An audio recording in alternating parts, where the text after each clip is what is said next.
in the mid-'60s. You give people an incentive to behave in a certain kind of way where they become dependent upon government, you're going to have more of that kind of behavior. So the policies that many people have pursued have hurt Black people in the last several generations. Larry, according to that example that you just gave about white people not staying still and Black people having to basically catch up, if that's the case, according to your example, we'll never catch up. Well, collectively, probably not. But individually, can individuals do well? Of course. Yo, see, that's the thing too, right?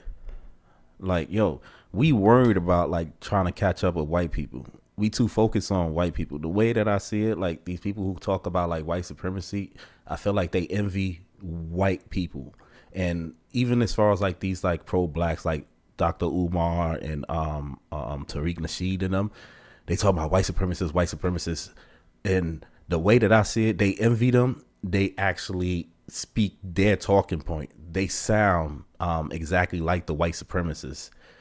They're Black supremacists, pretty much. They sound exactly the same for some reason. And I see a lot of envy going on. Like, yo, you worried about trying to catch up with the white man. Like, yo, why you worried about it so much? Yo, do you? You know what I mean? Like, I'm not worried about the white man that's making 200K. I'm fine with 100K. Like I'm like, oh man, 100K. Oh, about that white man making 200K. Nah. I ain't catching up. Like, yo, bro, you got 100K, man. You doing your thing, man. Why are you worrying about the white man? This is crazy. This is jealousy. If you go to school, don't have a kid before you're 20 years old. Get married first. Get a job. Excuse me? No. Go ahead. Finish. We're listening to you. Is there a problem? No. Just keep going. No, Larry, we're listening to you. We got a problem here? We got a problem, nigga? Is there a problem? But my man, Larry, you gotta chill, man. Slow down. I know they jumped you at the Breakfast Club and you like, yo, I ain't gonna let that shit happen again. But chill. This is not it. Don't do that to them. My man Van, you know what I'm saying? He good money. You know what I'm saying? She's not really deep into politics, so don't attack them deep on that. You know what I'm saying? Well, get your shit off. According to the Brookings Institution, which is a left-wing think tank, they've got something, a millennial success sequence. Finish school, don't have a kid before you're 20, get married first, get a job, keep a job, don't quit it till you get another job, avoid the criminal justice system, you will not be poor. If you don't follow that formula, there's a very good chance you will be poor. Why is that so shocking, Rachel? No, she's not. I don't think she's shocked. Larry, I know you want to fight, but like for us, like we're because listen. No, want to fight. Larry,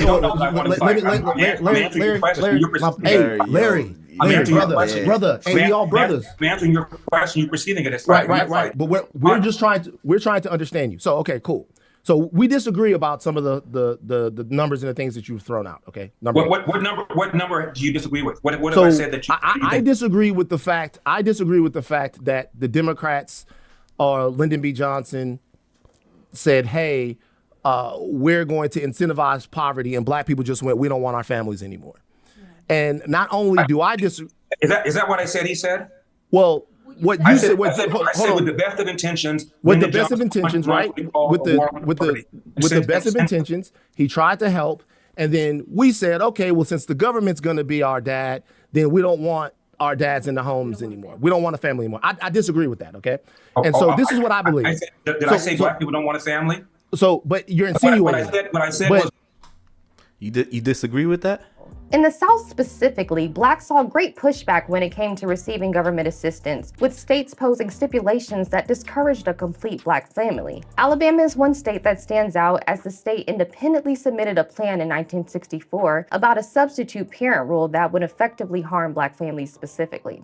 Aspects of the proposal stated that a child would have a substitute father, hereby disqualifying their home from receiving government assistance if a substitute father lives in the home with the child's mother for the purpose of cohabitation, if he frequently visits to cohabitate with the mother, or if he does not frequent the home but cohabitates with the child's natural or adoptive mother elsewhere. These facts are telling, as they show a direct attack on the Black man by giving an ultimatum of them being in the home. You disagree with that? Yo. This is how I know. Right? I can like blow his shit up right then and there. As soon as he said he disagreed with that, I would have said, "Hey, Rachel, do you need a man?" Rachel, remember this conversation that we How could I not? Meg Thee Stallion said that she did not need a black man, but that she wanted a black man. Want over need. And Rachel, do you remember your perspective on this? Of course you do. Yeah. And to add to it, you just sent this in today. Keke Palmer just got on stage and said that she didn't need a man. She needs a bag. Okay. Okay. Now, I don't have a problem. I think we're focusing too much, and I said this on the podcast, we're focusing too much on the words. I think it is beautiful to want something. I think that it is beautiful to desire, to choose that. You make that choice. There's power in that. And you disagree with me. I did. I think the need is very important. I think the need demonstrates intent and what the goals are. We live in a society where our women feel like they don't need us. They actively talking about this shit all the time. Remember the phrase, "I'm independent, I can do bad all by myself, I don't need no man"? Strong, independent, black woman. This is the new weapon of mass destruction against the black family. If you are a sister watching this from the Americas, anytime you hear those three words, strong, independent, black woman, know that you are being weaponized against the black family. I'm telling you. That don't sound like a productive like family unit. Imagine you're actually in a family unit, right? As a man, and every time you come home, this woman is constantly reminding you that she don't need you. How would you feel about that? I agree with the statement that, do I need this? Probably not. But do I want it so bad that it becomes kind of a need? Yes. But so imagine we together, right? And I say to you, wait a minute now. no, I'm follow me now for a second, right? Gino. So imagine I turn to you. Gino. Imagine I turn to you. Almost like Toxic Martin, right? When he looked at Gina, he was like, "Damn, Gina, I will marry you." Imagine me turning to you and say, "You are nice to have, but I don't really need you. You're nice to have, though." The framing, though. Why does the framing have to be so black or white? Why do you guys take it like, "Here, nigga"? What? Huh? You disagree with that, huh? Ask Shorty. Ask Rachel. Ask her. I guarantee you she don't need a man. I can guarantee you on that. This is what I'll say is the reason why I look at it as kind of like I look at it through a different lens. So obviously in your singular interpersonal relationship, right? Everything is a want or a need besides, food and all of that stuff, right? But if we're thinking about what we want to do as a collective, not black person, but black people, the question then becomes, what's the calculus to that? Like, what's the calculus to us having the most stable, the safest, the most economically sound, the most vibrant community? And that to me begins with the black family. That begins with the unit of people that can rely on each other in a house. And so to me, the need, sisters can do it by themselves. And unfortunately, if we're being honest, they've had to do it by themselves far too often. Sure. But the need comes from, we need to have a situation where young black boys understand the value of their mothers and their sisters, and they're taught that by men. We need to have situations where where women have someone to be there for them postpartum, where they have someone to be there with them while they're pregnant. Like, those things are needs that make us better. And to say that we don't need them, but we want them, to me, sometimes undercuts the seriousness of the situation that we're in America. If I was going to throw that in, that's kind of what I would say. And I would just say, that's why I say it's more powerful to want, because we're all agreeing that, we're in a different place in society and the way that the dynamic is with men and women, and we don't necessarily need that. I get what you're saying, but we don't need, we could do it on our own, but because we don't need it, but we want it, doesn't that sound more powerful? No. Let's keep it going, man. Incentive that whites have followed as well. I know, but Larry, what I'm saying is, that's what I said. Okay, just actually describe what I said. I know. So what I'm saying is, I'll put it like this. when the notion is that, hey, the government came through with a program and then black men en masse left their homes and black women decided that we are not going to have men in the home in large portions and in part and parcel all over the country because we want money from the government. That makes it seem like, hold on. And another thing too, what we supposed to sit here and take it, and then we get ridiculed, right? When we do leave, oh, he can't handle a black woman. Oh, I need a man that can handle me. What? Imagine coming to a house, you gotta handle shit. I'll tell you what emotion I do have, though. I'm just sitting here this evening, and I'm looking at this panel, and I'm thinking, here is a row, you included, of sharp sisters. Why are we spending some of the best years of our lives by ourselves? All single. By choice for me. By choice. What do you say? I turned 40 a couple of weeks ago. Y'all know I've been very transparent about my motherhood journey. I'm doing it solo by choice. By choice for me. By choice. What do you say? I'll tell you, it's quite frankly, it's easier to meet a white woman or sometimes Hispanic women because black women have so much attitude when you're out or you're walking. Energy. What you mean by that? I hate black women. I'm sorry. Not all of them, but I hate a black woman with an attitude. And I'm black, right? You know, y'all don't extend the courtesy of thank you, excuse me, I'm sorry. Here, let me help you with that. When someone speaks to you, you're all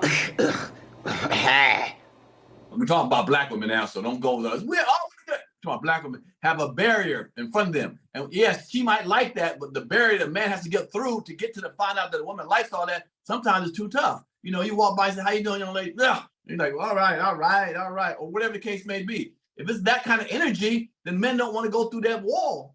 And that's what it is. So everybody misses out on stuff.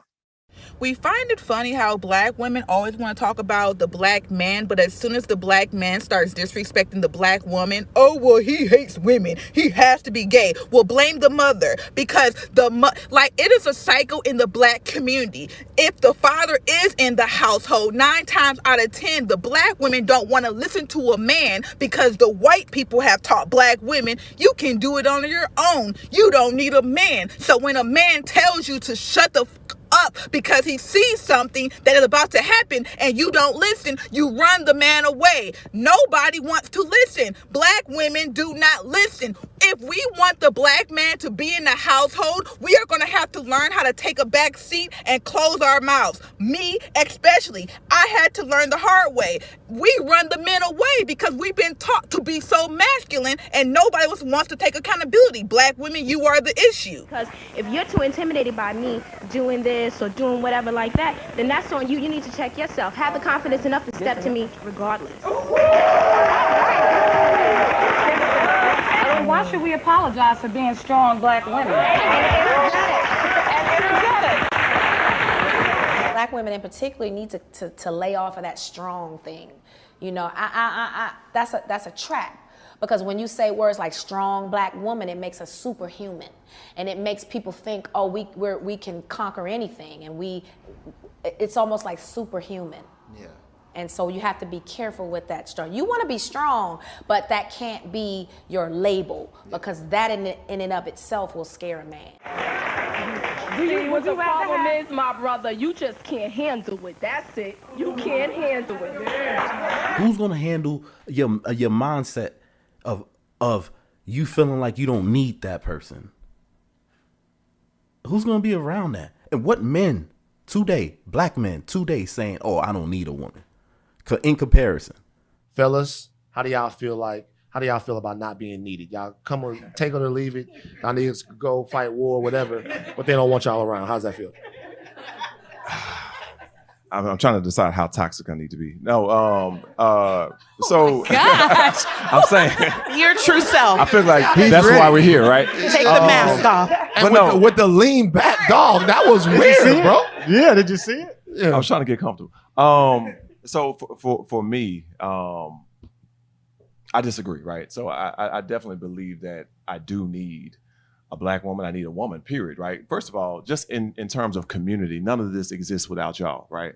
And so this community, this space that we're in right now, which is really dope, right? Really vibrant.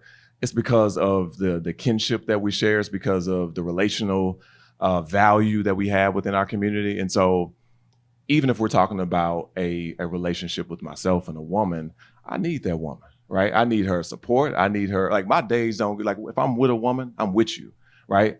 And so you set the tone for my day. You set the tone for how the household runs, right? And so I can't see within the context of relationship, me devaluing that. And I'm not saying that's what you're doing, right? I just can't see myself devaluing that. And then also too, just in terms of relationship, I can't see myself not needing a woman because, you know, I need a woman. Yeah, you feel what I'm talking about? You feel what I'm talking That's about? because y'all don't be knowing what to do. But you're man. I mean, we're being honest. Like y'all don't be knowing what y'all don't know how to do stuff sometimes. Look, you're what you're gonna say. That makes it seem as no, you don't know what I'm going to say, Van. In fact, I do. Since you know what I'm going to say, why don't you just have the interview by yourself without me sitting here? Since you know what that I'm actually would be fine. But look, you have no idea what I'm going to say. But look, so that to me says, Larry hey, the black people made the decision either intentionally or subconsciously to forego family in order to bring the government into their household. I'm deducing that from what you're saying. Now, this is what I believe happened. This is what I believe happened, Larry. I believe coming out of slavery into Reconstruction, Black Americans did what they were supposed to do. They went out and bought large tracts of land everywhere. In the 1910s in this country, Black people owned more land than they do now. They attempted to do America in the way that America said that it should be done. They opened up banks. They opened up schools. They had hospitals all over the place. And through two things, both of them systemic, one of them just outwardly violent and racist, white terrorism and usury being in the form of contract buying schemes, other intellectual ways to defraud people out of their homes and out of their land, heirs property rights, all of those things, wealth was taken from Black America. I've heard you talk about before Tulsa, right? And how Tulsa actually became known as Black Wall Street after it was burned down. That's a very astute point, right? It wasn't until after it was burned to the ground that it became known as Black Wall Street because the Black people there rebuilt. What you don't talk about, and what a lot of people don't talk about, is that after Tulsa was rebuilt, years after that, and they were thriving and they were doing well, that urban renewal came through and plowed a highway through Greenwood and effectively ended that Black hub of wealth that the people had persevered and had for themselves. And urban renewal, something that has gone on all over this country, has particularly and disproportionately affected Black home ownership, which is a key wealth building tool. And it's also displaced a lot of Black people. So I do feel like in, I guess, your analysis of what's gone on with Black people and with the history of us in this country, you do fixate on what you feel like we're doing wrong, which I think is a very important conversation to have. And I don't think anyone that wants better for Black people would be against having that conversation. And there doesn't seem to be the willingness to have an open and honest dialogue about the challenges that we face. And to me, I think that's what the disservice is. I think I'm not gonna look at you and say, hey, we don't need to have a conversation about some of the things that go on in our community, and we don't need to have a conversation about some of the expectations that we should be having amongst each others in our community. But I think the problem is that you do these things in a vacuum without acknowledging like really obvious realities about the Black experience. And I'm just wondering why you do that. All right. So let me just answer him as far as the rebuild thing, right? You see, it got knocked down, right? And then it was rebuild. Okay, I will make the argument, right? Because he mentioned the highways like decimated what was rebuilt because they decided to, plow a highway through, right?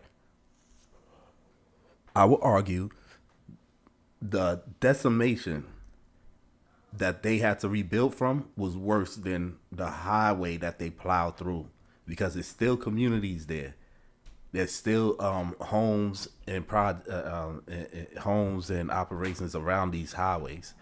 I've looked at the map, and even if it decimated that, right, that part, the highway, it's an idea, it's a mindset.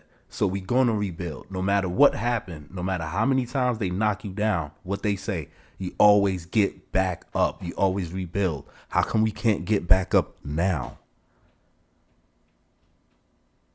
Because of highways? A racially divisive Detroit highway is coming down. The purpose of transportation is to connect. But we have seen examples in many communities, including here, where an infrastructure decision serves to divide. And we raise this issue not to wallow in it, but to challenge ourselves to do something about it. I-375 was built by demolishing black neighborhoods nearly 60 years ago. The Biden administration is granting $104 million to tear down the construction. This move allows Michigan to reconnect surrounding neighborhoods by turning the stretch into a street-level boulevard and adding certain amenities like bike lanes. No. Shit, too much highways around. We can't get back up now. Too much highways in this United States of America. And I would argue, the highways benefited us, because I could get in my truck right now and go from here to the West Coast, from here to Miami, here, anywhere in America, because of these racist highways. Transportation planning in the U.S. has a long history. The 20th century ushered in the arrival of the automobile. End of World War II in 1945 resulted in an explosion of growth and a demand for more highways. Not far after, the Federal Highway Act of 1956 began the creation of the U.S. Interstate Highway System, which today almost reaches 50,000 miles in length. That's a history most people are familiar with. But in order to build these massive highways, a lot of space had to be cleared. So that meant going through existing neighborhoods. The mid-1900s, urban renewal was a popular planning approach at the time. Urban renewal sought to clear certain blighted areas and replace it with new development projects. Since the U.S. interstate highway system had to go through certain cities, it didn't take long for people to realize that they could kill two birds with one stone and use the highways as a form of urban renewal. There are two main ways that highways could impact existing neighborhoods. One was to build a highway right through the neighborhood. A new highway had to be placed somewhere. Not only was the land cheaper, poorer neighborhoods did not have the resources to stage effective community resistance compared to more affluent neighborhoods. It just so happens that this disruption affected certain ethnic groups more than others. In many cases, these were African American neighborhoods. What Thomas Sowell said, right? There's never like good or bad when it comes to like policies. It's trade-offs. And if you feel some type of way about that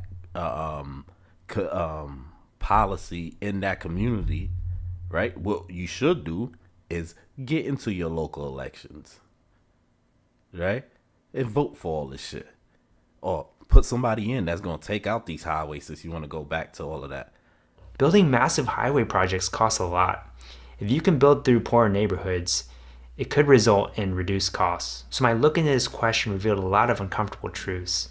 It's sad to read about the sacrifices that a lot of poor neighborhoods made that didn't have the resources or political power to fight back. It also left me with a lot of questions. How would we fix this today, and what would the end goal be? Is removing a highway that was constructed 50 years ago good enough? Would attempts at quickly fixing these impacts lead to other unintended consequences? Ultimately, I believe a lot of these decisions need to be handled at the local level and on a case-to-case basis. That's crazy. Well, I disagree with virtually everything you just now said. That's why I do that. As I said before, in 1940, 87% of blacks lived under the poverty line. This is before the Civil Rights Act of 64, before Brown versus Board of Education. KKK was still alive and well. Next 20 years, poverty fell almost 40 points. The greatest 20-year period of economic expansion in America, in history for Black America. Why? Because of a belief in Judeo-Christian values, a belief in patriotism, even as those values were not being applied fairly to Black people, a belief in the nuclear intact family, and a belief in entrepreneurship. All those things are right now under assault by organizations like Black Lives Matter. May I finish? I didn't cut you off. You have it. All the things that I just now mentioned are under assault by organizations like Black Lives Matter, which on their website criticize the nuclear intact family. By definition, they don't support entrepreneurship because they are self-described trained Marxists. Marxist was not somebody who believed in capitalism. And Marx also wanted to, quote, dethrone God. So the very principles that Black people followed, following things like slavery and the Great Depression, are now under assault right now by people on the left, and I would dare say by people like you. Oh, fine. I accept that. Look. Nah, Larry. That was a shot. That was a shot. That's flag on the play. Flag on the play. Chill.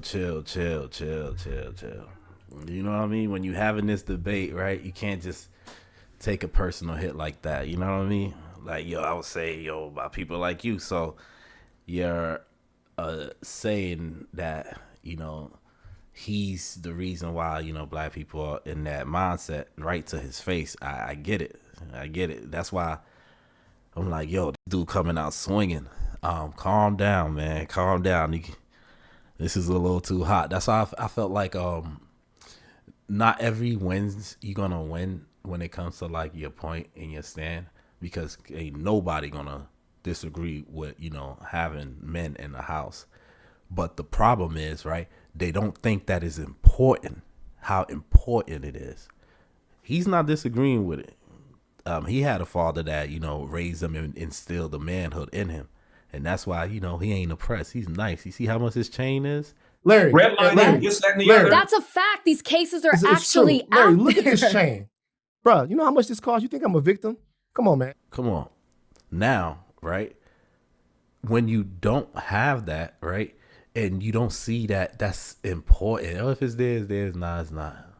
That's like we saying, we don't need the mother in there. Like, what? How y'all feel as mothers? Y'all not needed. The nurture is not needed. No men is saying that. But y'all saying y'all don't need a man to raise y'all kids. Raise your hand if you're married. None of you are married. Raise your hand if you would like to be married to your baby's father. 1. The rest of you who don't plan to get married, why don't you plan to get married? I'd like to know that. You already have your child to think about, and then a whole family to care for. It's a lot of responsibility, and then you don't want the commitments. I wouldn't want no man holding me down, because I think I can make it as a single parent. But don't you think you might need help in raising that baby from a man? Not really. I didn't have a father. My father wasn't in the home, so it really, male figures are not substantially important in the family. Male figures are not substantially important in the family.